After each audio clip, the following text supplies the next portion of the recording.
Wait, what about weird?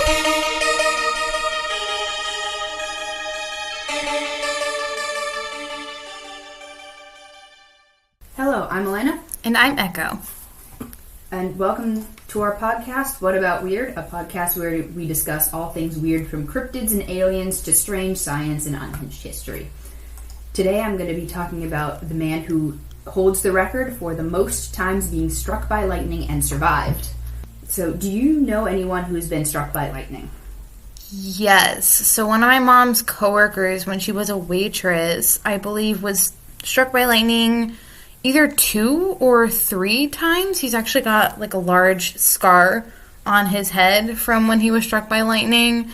And he was a good friend of hers, so... Oh, wow, yeah. One of my neighbors growing up got struck by lightning. She didn't get directly struck. Mm-hmm. I'm going to get into the types of strikes later on, but it struck next to her and the current traveled to her, and she had a stroke because of it. Oh, no. That's crazy. And is still recovering. That was quite a few years ago. Wow. But she was only struck so one this time was that I know of. Recent-ish? This was 4-5 years ago, something like that. It was pre-COVID. Okay. That's still a long recovery period from that then. Wow. Well, I think she had a stroke and then some other health issues. Right. But amalgamation of issues. Yeah, so interesting that we both know someone who was struck by lightning, because I'm going to get into the statistics. Uh-huh. And like what are the chances? Yeah. Well, my house was struck by lightning and it blew a hole in our roof and damaged my hearing. So I mean that was a close encounter too. Yeah, I've been near trees that have been struck by lightning and exploded when I was like outside. Mm-hmm. Because we used to have the windows open all the time in the summer, and lightning would strike trees and you would hear it. Interesting. Out of curiosity, was the person that got struck by lightning, this was in Colorado? Yes. Yeah, uh-huh. Okay, interesting. We'll get into why later on. Oh, okay. So I'm just going to start by explaining what is lightning. I'm sure we all know it. You know, we all know lightning. We've heard about it. We learned something about it in science class. So I pulled this from the NOAA website. So what they said is exactly how lightning is formed is not fully understood, but prominent theories focus on the generation of electric fields within the thunderstorm as the strong updrafts and downdrafts blow particles around and they bounce off of each other, creating friction and peeling electrons off of each other. So as the particles collide, the particles going down pull off the negatively charged electrons, and the ones going up are the ones getting the electrons pulled off. So this results in a positively charged top of the thunderhead and a negatively charged base of it. And as the space grows larger and larger, this electric field and the charge grows larger and larger until it can't be contained anymore. And the air acts as a really good insulator. Mm-hmm. But at a certain point, it can't insulate anymore.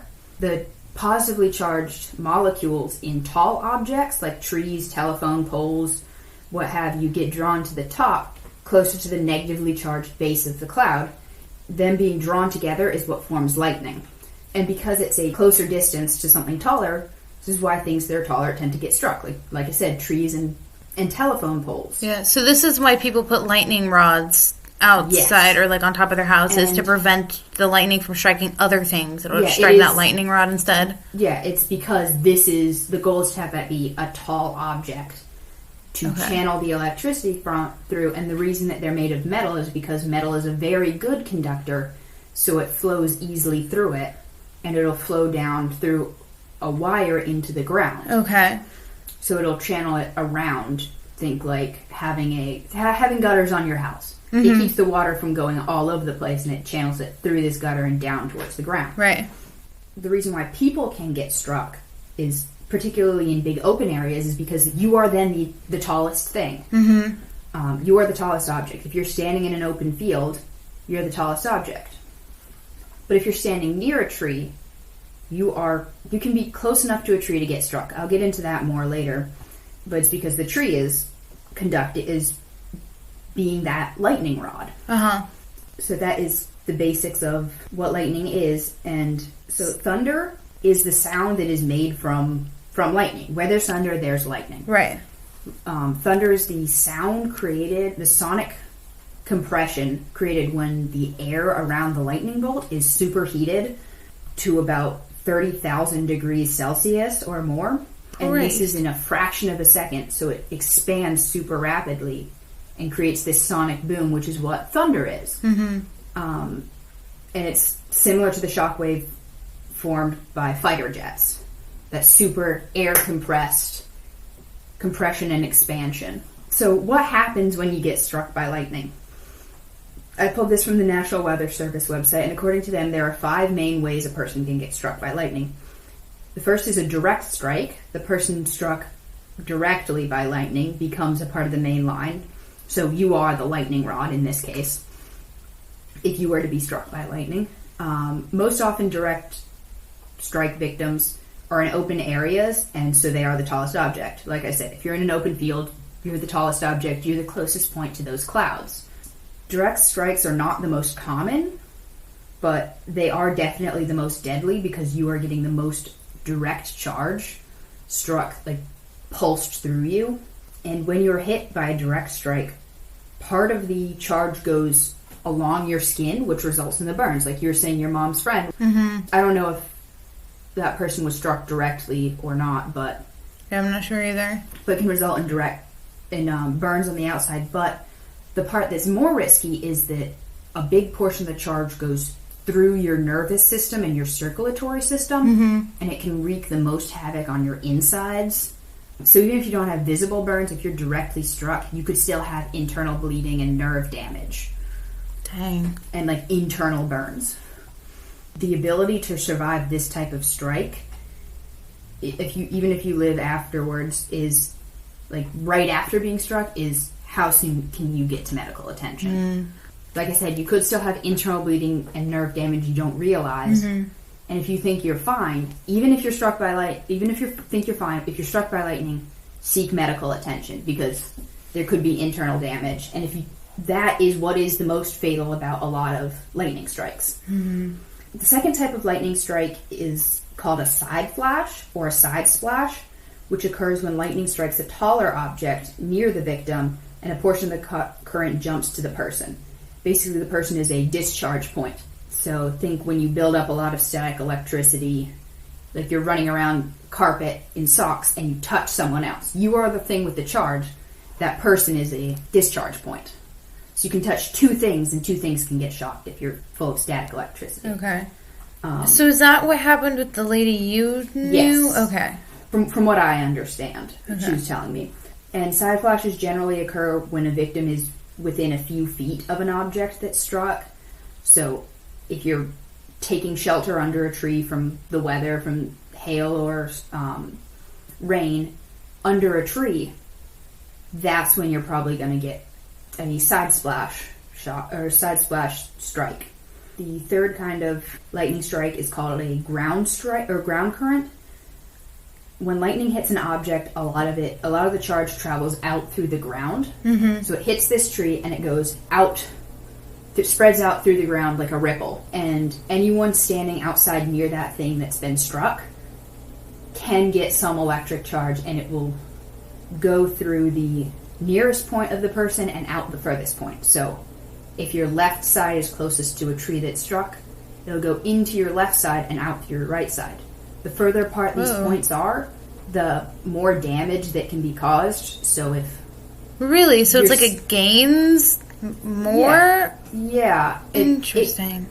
It's because it travels through more of the body. So if you were standing with your feet close together, maybe your legs are touching, it'll go in one foot, maybe hit your legs a bunch, and then out the other foot. But if you're standing... Like if you're maybe for some reason doing push-ups on the ground, it would go in your feet and then out your hand and hit your whole body. Oh, wow. This affects a lot of livestock, especially since livestock are larger. So it ends up with a lot of deaths for cattle and sheep and horses and stuff like that because they have a wider span. It's like I said, if you had your feet and your hands on the ground doing like a push-up or something, it would travel through your whole body. And like I said, they're often fatal for most livestock. The next kind of strike is conduction. So as lightning moves along wires and stuff, it can go into a person. So if you were to touch the line of a lightning rod when it's getting struck, you would get struck even though it's not striking you. Or if you're touching plumbing or metal framing, if you're inside, say you're inside a metal building and you touch the wall and the ceiling gets struck, or cords and stuff. So this is why a lot of electronics will get fried in lightning storms if they're plugged in. If you have your computer plugged in and charging, and your building gets struck, the charge can jolt through and fry your device. Right, that's why we have surge protectors now, right? Exactly. It's supposed to prevent that. Also, isn't that why in the olden days when bathtubs were all connected by specific metal pipes, you weren't supposed to like shower or bathe during lightning storms? It was metal piping, and often the bathtubs were metal or metal enamel. And also water can be a conductor. Right. So even with PVC pipes, there is still a chance, less of a chance, but there is still a chance. Interesting. And the last form of strikes is called a streamer. This is the most uncommon type of strike, but people who are caught in streamers are still in danger. This is formed when the main bolt splits off. Whoa. You can't always see these, but you're not struck by the main bolt, you're struck by one of the forks, whether it's visible or not. So it can strike, 20 feet to one side of you, but one of these side forks can hit you as it forks off and spans out. And so how can they tell that this is what happened versus some other type of strike? Just based on the type of damage, or? I'm assuming based off of the type of damage. I wasn't able to find too much information, but it's not, from what I understood, it's a lot like a direct strike, but not as strong. Because, like I said, it's not the main bolt that's hitting you. It's appalling to me that there's even 5 different types. That's a lot more than I thought there would be. I thought there was just 2. Like the one where you directly got hit, and the one where maybe you touched something else that got hit. So that's wild to me. That's what I always thought, but apparently you are not safe anywhere. Really? I was getting very paranoid about lightning when I was doing this research. It's supposed to rain here all week. Thanks for this. Cool. I'm going to go stand out in the nearest field now. I'm sure I'll be perfectly safe. So according to the Mayo Clinic, some problems that can occur after being struck include blindness, temporary blindness, and burns. And these burns are often in lightning shapes, so if you were to look up images of lightning strike burns, it's in like the classic lightning, sort of often described as a fern shape, as where the current has gone along a person. And hearing loss due to ruptured eardrums from the thunder and the compression. Right. Cardiac arrest and respiratory arrest are both common. And a lot of lightning strikes can also lead to other effects, such as on the brain and the nervous system, such as, like I said, nerve damage, strokes, memory loss. Yeah, it's just frying all your circuitry, right? Yeah. And I did think it's funny that I also found that it said some cardiac problems may occur, including cardiac arrest. I do consider that a problem. If it's the main cardiac problem. If it's not working, I think that's a problem. So if you're paranoid like I am, I decided to look up some weather safety stuff as well. Right. We're all now paranoid. Yeah. Appreciate that so much. Yeah, you're welcome. When I get into the stats, we're gonna get more paranoid. Oh God. Okay. So, according to the National Weather Service, this is lightning safety tips that I found pulled directly from their website. All thunderstorms contain lightning. Where there's thunder, there's lightning. Like I said earlier, thunder is the sound of lightning. If you're caught outside during a thunderstorm, don't stand near natural lightning rods like telephone poles, isolated trees, or flagpoles. Stay a safe distance from all tall objects, and you want to be at least twice the distance of the height of the object. So if it's a 20-foot tree, you want to be 40 feet away from it. Okay. Just for safety. So there's, I don't know if this is like a wives' tale or not, but, or like a myth or whatever. Well, okay, I haven't necessarily been told, but in the movie Poltergeist, there's this... I love that movie. There's that part where they're telling the kids, you know how far away the lightning is, because when you hear the thunder, you, like, count the seconds in between the sounds, and that's how many miles away the lightning is. Do you know if that's true or not? Okay, I don't remember. That is true, but I don't remember if it's like every 1 second is 5 miles or something. I think it's every 1 second is 5 miles. Okay. But I don't remember. But that is true based off the way that that lightning or that sound waves move. I should have known Poltergeist would never lie to me like that. Yes. The movie Poltergeist is 100% a documentary. Absolutely. Absolutely. You've seen it. I mean, I know they're here. Uh-huh. I know they're here. God, that gave me nightmares. One of many reasons why kids are creepy and I want them away from me. So, next tip is, if you're golfing, I don't know why it says golfing specifically, but if you're golfing, put down your club, get away from metal golf carts, and take off your shoes. I'm assuming golfing cleats have metal in them. I don't golf, so I'm not a golfer. I would not know. It's weird that they specified golfing, but stay away from isolated trees again. Get inside as quickly as possible. And I also added, if you're fishing, drop your pole, any metal tackle, seek shelter. So you can have the metal will attract, even if it's small bits. We'll get into it later. Especially because you're around a large body of water, too, right? Yeah.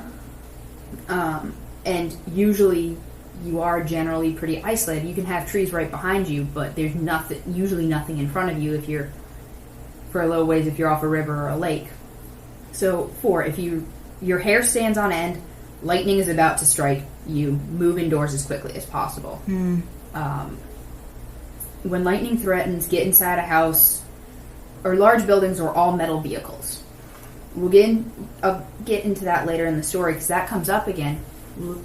Cars are one of the safer places to be during a lightning storm because it will hit the car and go around it. Interesting. I've always heard it was because of the rubber wheels, but that's not it, huh? It is there's some insulation on the inside because there's not.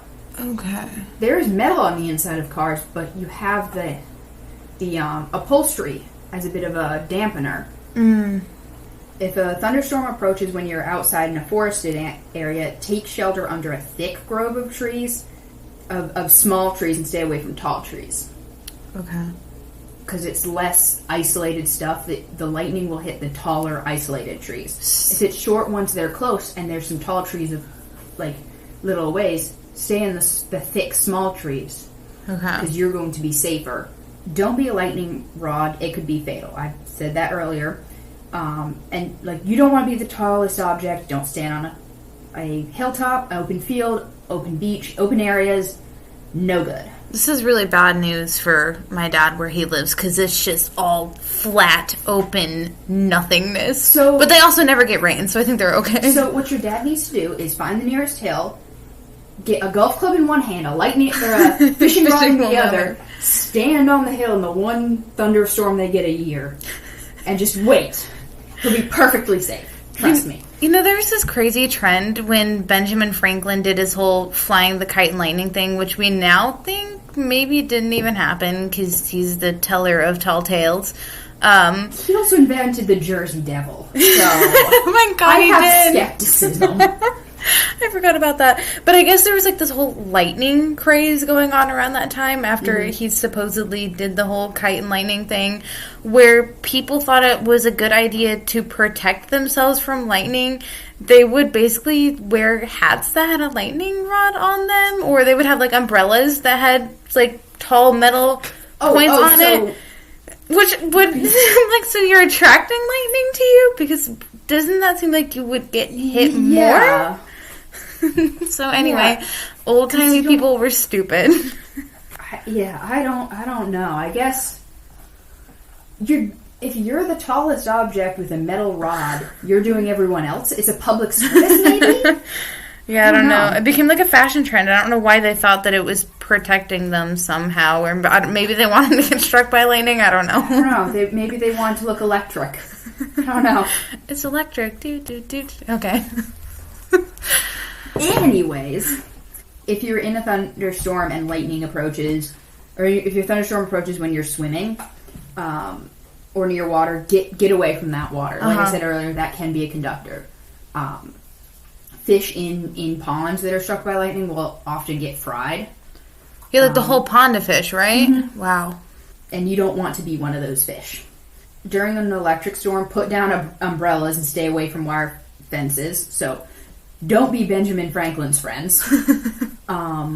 Stay away from clotheslines, metal pipes, metal rails, other metallic objects. So stay away from outside metal, tall metal. Don't be stupid, basically. Stay away from metal appliances and appliances that could be connected to outside. So, like I said, wires. So sometimes people can get struck through their phone through landlines. Wow. Stay away from radiators that are plugged in. Anything that electricity could jump through and jump out at you. Yeah, basically anything electric that's plugged in. Yeah. Okay. To go along with that, don't use electronic equipment such as electric razors or mixers or hair dryers, because like I said, the shock can jump through. Mm-hmm. And lastly, lightning can be deadly, but if a person appears to be killed by lightning, you can still revive them. And it is a myth that someone is still electrically charged after they get struck by lightning, which is why a lot of people won't help lightning strike victims because they think they're still charged. But you can still resuscitate someone through CPR and mouth-to-mouth and artificial respiration. Wow. So it's a really dangerous misconception to have then. Yeah. And once they start showing signs of life, they will generally make a recovery. So what are some lightning statistics? The odds of being struck by lightning in a 80-year period, so if you live to be 80, is about 1 in 10,000. So if you live to be 80, it's a 1 in 10,000 chance. So that person that got struck by lightning 3 times, these odds don't apply to them. The guy we're about to get into, the odds don't apply to him either. At all, yeah. And if you're spending time outside, you live in an area with high thunderstorms, or in an exposed area, you're more likely to get struck. Okay. So park rangers, construction workers, ranchers, they're often more prone to getting struck by lightning. Okay. And you're more likely to get struck in summer months because there's often more storms and more people are outside. So the states that are highest for people getting struck by lightning, this is sort of hard for me to find information on because every website said different things. Interesting. But I kind of went by, this one tends to be ranked high, so I'm going to rank it high. This one tends to be ranked lower, so I'm going to rank it lower.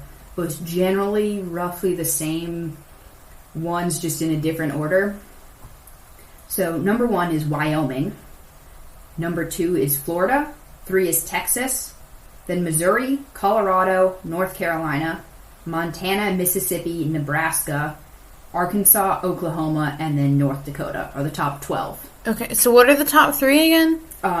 Wyoming, Florida, and Texas. Interesting. Okay, Wyoming, Florida, and Texas. But yeah, Colorado comes in at number 5, which is why I was asking you about the person. And I know that's a big open area. And then North Carolina is right under it, so... You think elevation doesn't have anything to do with it, right? It's just based on... Well, it can. Okay. I don't know about elevation, like, if the area as a whole is higher, I think it's... If you're on the top of a mountain, you're more likely to get struck than if you're in a valley. Okay. So North Carolina and Colorado and Wyoming all have mountains. Right, so don't go hiking that 14er in the rain. No, I'm going to do it. It's going to be safe. It's going to be perfectly safe. But Florida has a lot of beaches, so a lot of open area. So does Wyoming, Texas, and Colorado. So that's probably why they were ranked there. Same with Nebraska. So now that I've gone through what is lightning, where are you most likely to get struck, what happens when you're struck, and how do you be safe. Let's get into the reason why I'm talking about lightning. So we're talking about it because of a man named Roy Sullivan. He was born Roy Cleveland Sullivan on February 7th, 1912 in Greene County, Virginia. He grew up just outside of what would become Shenandoah National Park. In 1935, Sullivan would become a park ranger the year after Shenandoah Park was founded after he'd worked for many years in the Works Progress Administration in the area during the Depression. So he was born and raised and then worked in the same sort of area around Shenandoah, have you ever seen pictures of Shenandoah? Mm-mm. It is beautiful. It sounds like a mystical town where some freaking elves live or something. It's so pretty. It's kind of like the Smokies because it's part of the same mountain range. Uh-huh. But I highly recommend looking up pictures. It's really beautiful. I want to go camping there sometime. Maybe you can include an image because I'm really curious. Yeah, maybe. If I remember later on. So why is Roy Sullivan important? Mm-hmm. Well, he was struck by lightning 7 times and lived. Jeez, wow. And that is not a world record I want to beat. From 1942 to 1977. So that's quite a long time. Wow. For all these things to happen. So it all began in April of 1942. He said he'd been hiding from a thunderstorm in a fire outlook tower, and the tower was newly built. Because of that, it had no lightning rod at the time. Supposedly, it had already been struck 7 to 8 times. Oh, no. Sullivan described the scene from within the tower, saying that he saw fire jumping all over the place. He ran from the burning tower just before being struck by lightning a few feet away from... Oh my god. So he's in a fiery building, he escapes, and then gets struck by lightning. Yes. Wow. You'll see this as a reoccurring theme, that he nearly escapes death and then gets... nearly escapes something. Everything looks fine, and then boom, he gets struck. He was a horrible person in his past life or something. This is some divine punishment. I guess. But it burned a half-inch shrimp. It burned the shrimp. There are no shrimp. They are all cooked and fried. No, it burned a half-inch strip along his right leg, hit his toe, blowing off his toenail and his shoe, and leaving a hole in his shoe. Later on, he gets struck by lightning and it blows his shoe off. So he lost his toenail and has a hole in his shoe. And then he's a good 20-ish years of no lightning. Mm-hmm. And then in July of 1966, he was hit in his truck driving on a mountain road. Normally, like I said, being in a car is one of the safer places to be. But his window was open, and the bolt went through the window and hit him. You are joking. So it hit the trees, traveled through the window, and then hit him, knocking him unconscious, burning off his eyebrows and eyelashes, and setting his hair on fire. Since he was unconscious, the truck went out of control and stopped a little while after, almost before going off of a cliff. Wow. So, a year later, in 1970, he was struck while in his front yard, not even at work. The other 2 cases he was at work, but he's at home, struck in his front yard, and lightning hit a nearby power line transformer, and from there it jumped and hit him in the shoulder. So the first 2 were direct strikes. Yes. And then this third one is the one where it runs through the charge, runs through the ground, and then... So this first one was... It seems like it was a direct strike, or maybe was a streamer. Okay. The second one, it had hit a nearby tree first. So this was... it was a side flash. This is the one where it hits an object and then jumps to you. Oh, and that's the one that went through the window? Yep. Okay. So the next time was 2 years later, in the spring of 72. He was working inside a ranger station when he was struck again and his hair was set on fire. I couldn't quite figure out how it struck him from inside.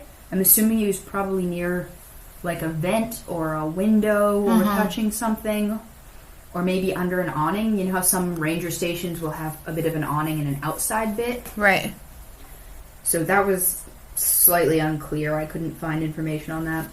But so he was struck. Again, his hair was set on fire, and he tried to smother the flames with his jacket, but couldn't, so he ran to the restroom and used a wet towel to put out the fire. God. After this strike, he began to believe that some force was trying to destroy him. Yeah, I would too. And he acquired a fear of death, even though he'd never been a fearful man, which I don't blame him. You know, you've been struck 4 times already. Your hair's been set on fire every single time. I would also think that something's out to get me. He would pull over whenever he was driving until the storm passed. And he believed that even in a crowd of people, if there was a lightning storm, it would be drawn to him specifically. I've always heard, I don't know if this is myth or not, but if you've been struck once, you're then more likely to get struck again. I don't know if it's because there's like a residual charge in you from then on out. I feel like that's BS. It doesn't sound right to me, but at the same time, I feel like a lot of people that have been struck before do somehow get struck again. It does seem like a lot of people that get... Like, there's more people that have gotten struck multiple times than just once, but... But it could be not necessarily because of the first strike. Maybe it's just because of that person in general. Maybe there's something about them. That's what it seemed like. That, like I was saying, if you're in a thunderstorm-prone area... which the mountains tend to be, especially on the East Coast, because the storms will hit coming in from the coast, and it'll dump everything, and the storm will have to dissipate to go around to become light enough to go around the mountains or over the mountains, which is why we get a lot more storms on the east side of the mountains than the west side of the mountains, or if you're on the East Coast, or the west side of the mountains versus the east side of the mountains on the west coast. Okay. And also, he was working outside. He's like an outside guy. He's a park ranger. Probably has metal on him from a badge and possibly a gun. Who knows what else. So he's probably carrying more metal than other people because of like equipment. So maybe people that get struck once, it's because of their lifestyle, so they're more prone to get struck again, would be my guess. But so, whereas I believe he'd get struck, crowd of people, and he started carrying water with him in case his hair was set on fire, because it's already been set on fire every time. So the 5th strike came on August 7th of 1973. While he was out on patrol, he saw a storm cloud forming and drove quickly away. But he said as if the cloud had it out for him and chased him. Is what he said it felt like. This is all of what happened comes from Sullivan reporting it. We know that these happened because of medical records that line up with lightning strike victims. So that's how we're able to corroborate that these strikes happened. And that's how the Guinness Book of World Record was able to verify this. So what exactly happened is up to his words, but the fact that they happened. We have documentation from medical records that these happened. But he said that as if the cloud had it out for him. When he finally thought he was clear, he left the truck. As soon as he left the truck, he was hit by a bolt of lightning. So again, like the fire tower. Oh. I was kind of looking into if there is like any reason why somebody would be struck multiple times, but there's literally no reason unless you're just, it's like basically if you're an outdoorsy person, it makes it more likely. And yeah, so that's, I guess. That seems like the only reason, but it really is just kind of messing with my mind a little bit that this man was struck 7 times, and it does seem like quite literally that these are chasing him and targeting him. It's really strange. The first one and this 5th one, he just thought he was out of, like, in safety when it struck him. He was out of the fire tower and it struck him. This one, he thought he was in the clear, so he left his truck. As soon as he left his truck, struck by lightning. Weird. It moved down the left side of his body and struck his shoe, and struck off his shoe, I should say, which is I got that mixed up with the first one. So this was strong enough to, like, I guess his work boot just gone. Whoa. And his hair was set on fire, but because he was carrying water around with him because he was so paranoid, he was able to use it to pour over his head and put out the fire. I think I would go bald at this point. Like, just... But no, I would also just be like, this is too much hassle. I don't want to keep catching my hair on fire. So, strike number 6 was on June 5th of 1967. It injured his ankle, and he said as he saw the cloud coming and thought that this one was also following him, and he tried to run away, but was still struck. And again, his hair was set on fire. Wow. Like you said, just go bald. Just go bald. Yeah. I would have no hair anymore because I don't want it to catch on fire. Yeah, and apparently this didn't keep him from wanting to go outside, and he was still a park ranger. So the last strike came June 25th of 77, and he was struck while fishing. That one makes sense. The lightning hit the top of his head, which surprised me, not instead of the fishing pole. Yeah, I wonder if he wasn't holding the rod at the time, or if he was and the lightning was like, you know what, screw the rod, I'm going straight for you, buddy. Death just had it out for this man. He angered Zeus or something. I don't Good know. Lord. What does a man from rural Virginia in the 70s have, like, how do you piss off the universe that much? Yeah.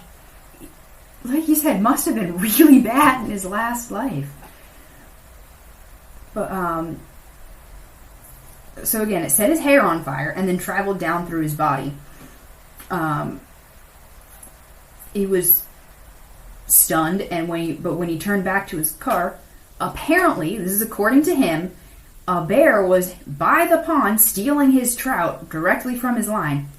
And he says that he had the strength to hit the bear with a tree branch, despite his hair was on fire. I don't know if I believe this. Okay, Roy. Okay. What kind of priority is that? You want to save your fish? I want my fish, but my hair is on fire. Let the bear have the fish. I don't know if I believe this part. But it is a hilarious mental image to see a man with hair on fire beating the shit out of a bear with a tree branch. Oh my god. And he says that this is the 22nd time he had fought off a bear with a stick in his life. Which, again, I don't know if I believe that. I understand being an outdoors person, and I've spent a lot of time in the mountains and have seen bears a lot in a 1 week span, like a 1 week trip. But they've never attacked me or come after me. And I guess being a park ranger, you would see more bears, but at the same time... In the 70s, everything was more rural. It was a bit more rural and stuff. They weren't as adjusted to people, but still... So this man's been struck by lightning 7 times, and not one of the 22 encounters of the bear has he been mauled? I couldn't find any information about that. He also claims to actually have been struck 8 times. Once when he was a kid, but there's no way to corroborate that, so he kind of backpedaled on that. Oh. But we do know for a fact that he has actually been struck the other 7 times. Like I said, there are doctor's records of the injuries consistent with lightning strike victims. Interesting. Because of his job as a park ranger, along with the high number of thunderstorms in that area of Virginia, makes it more believable. And between 1959 and 2000, lightning caused 58 fatalities and injured over 200 people in Virginia. Wow. And like I said, all the injuries were corroborated by doctors.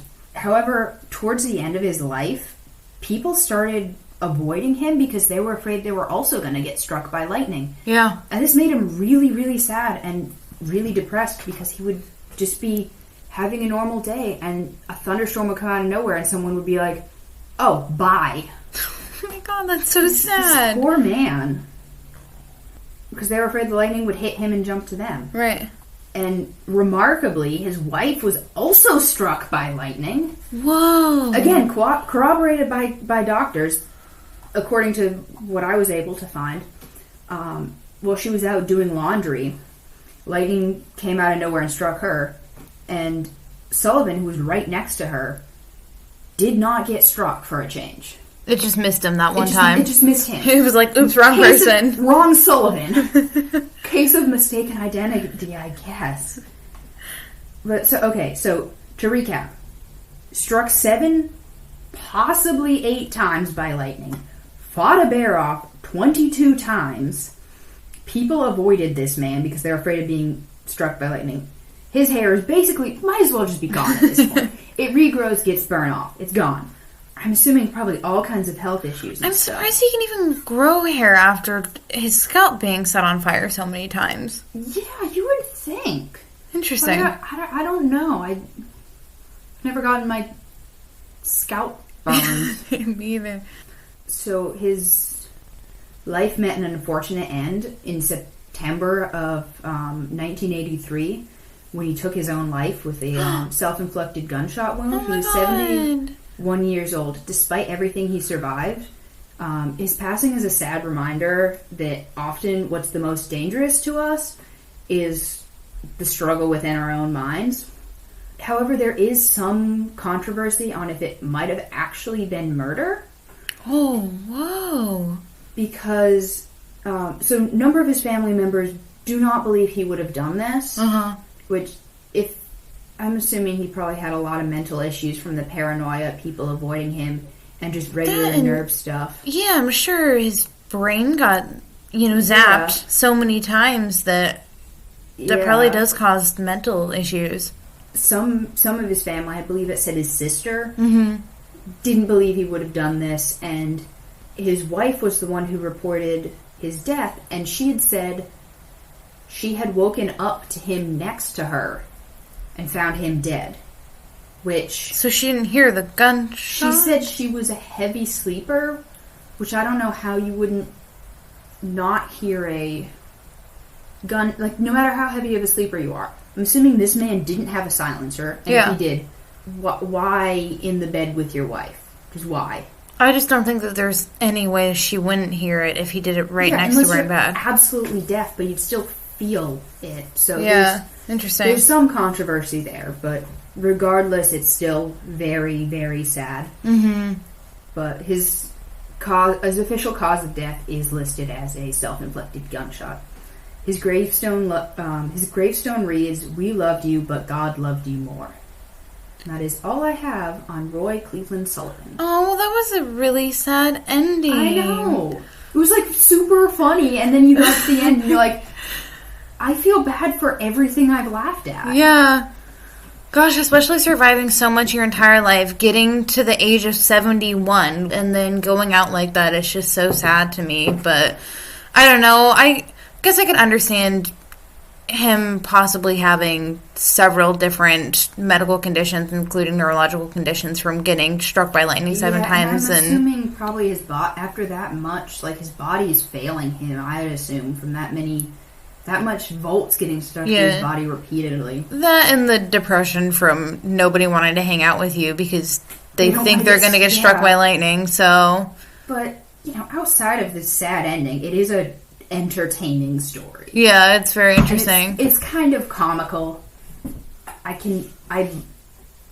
All of the lightning strikes, as I was reading them and researching them, I'm picturing it like an Elmer Fudd type character running from cartoon lightning. Right. I'm picturing it very cartoonish.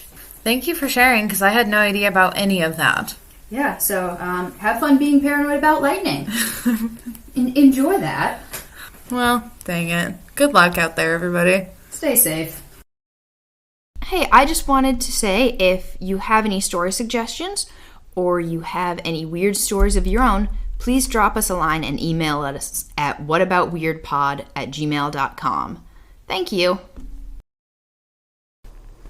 Always remember to ask about the weird. Bye for now.